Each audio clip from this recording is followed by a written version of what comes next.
देखिए, मैं एक चीज़ बताना चाहता हूँ। भारतीय जनता पार्टी ने जो मेरे पे विश्वास जताया है, मैं उस विश्वास में खरा उतरूँगा।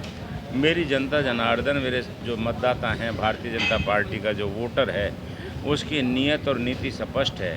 वो चाहते हैं कि जो विकास की जो गंगा उस टाइम पे 14 से 19 बही थी, दोबारा से वही हमारा वो माहौल बने और हम क्षेत्र की जनता को विकास की राह में अग्रसर लेकर के जाएँ।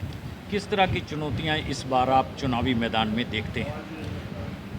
जहाँ तक बात है चुनावी माहौल में चुनौतियाँ तो हर टाइम पर होती हैं, और बाकी मेरे हिसाब से हमारे क्षेत्र में कोई चुनौती नहीं है। सबका मन बना हुआ है।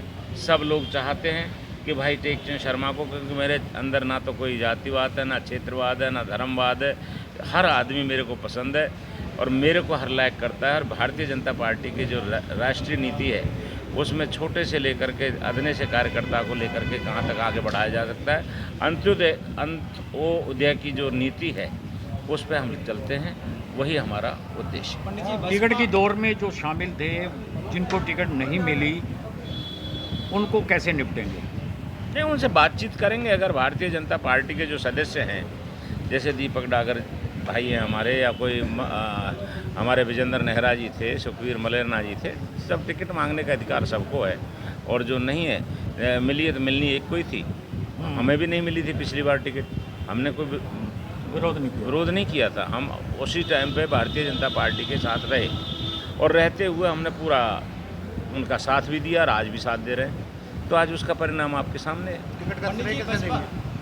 टिकट का श्रेय हम देंगे माननीय कृष्णपाल जी को, माननीय मोहनलाल बडोली जी को, माननीय मनोहर लाल जी को और माननीय नायब सिंह सैनी जी को। सभी जितने भी नेता हमारे प्रदेश के हैं और शीर्ष नेतृत्व ने जो हम पे विश्वास किया है, हम उनका भी दिल से आभार व्यक्त करते हैं और विश्वास दिलाते हैं कि दोबारा से इसको भारतीय जनता पार्टी इस सीट को जीतेगी। चुनावी मुद्दे क्या रहेंगे इस बार? मेरा एक एजेंडा है, भाईचारे के साथ विकास की राह पर पृथला चले।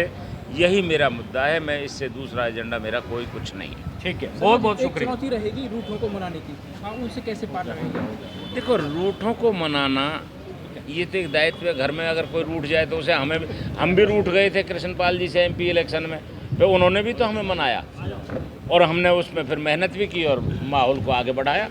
ऐसा कोई रूठा हुआ है तो उस भाई को हम साथ लेकर के चलेंगे और हम बनाएंगे। गुरुदत्त जी, ऐसा कुछ नहीं है। लोगों के साथ हमें प्यार से हैंडल करना आता है और हम अपने साथियों को बनाएंगे। पंडित जी, जैसे टिकट को लेकर आज दीपक डागर जी ने एक महापंचायत बुलाई थी, तो उसके बारे में क्या कहना चाहेंगे आप? नहीं, महापंचायत, देखिए, हर आदमी के साथ चुनाव लड़ने वाला जो साथी होता है उसका कोई साथी होता है, उसका मन अलग होता है, चुनाव लड़ने वाला का मन अलग होता है। और चुनाव में ये ज़रूरी नहीं है कि सबको टिकट मिल जाए, सबको वो हो जाए। उसके बावजूद भी उसको समझाना उसका दायित्व बनता है। इसी तरीके से हमसे अगर कोई रूठा हुआ होगा, हम भी तो जाते हैं। हम भी तो अब रात दिन एक करके 5 साल में जो हमारा कोई साथी पे कोई दिक्कत आई तो उसको हम भी तो लेकर के चलते हैं। तो घर परिवार में बसपा और इनेलो का जो गठबंधन है, वो कितना वोट आपका खराब कर पाएगा? मेरा वोट खराब करेगा ही नहीं। वो बसपा वाला कोई वोट रहा ही नहीं। बसपा का तो हालात ये है, 1-1.5% रह गया था। अब मेरे साथी जो हैं, जो बसपा में थे, वो सभी साथी हमारे साथ हैं और मिलजुल करके चुनाव लड़ रहे हैं। एनएलओ वाले हैं, वो हमारे साथ हैं। हमने कभी यहाँ जाति, बिरादरी और क्षेत्रवाद की राजनीति नहीं करी, इसीलिए हमारे साथ सभी लोग हमें पसंद करते हैं और सब लोगों के हम साथ रहते हैं। बात करें भारतीय जनता पार्टी की, तो सुनने में आ रहा है कुछ लोगों ने जो भारतीय जनता पार्टी का विरोध कर रहा है। देश दुनिया की हर खबर सबसे पहले देखने के लिए फॉलो करें Dainik Savera TV, YouTube, Facebook, Instagram, X और व्हाट्सएप चैनल पर।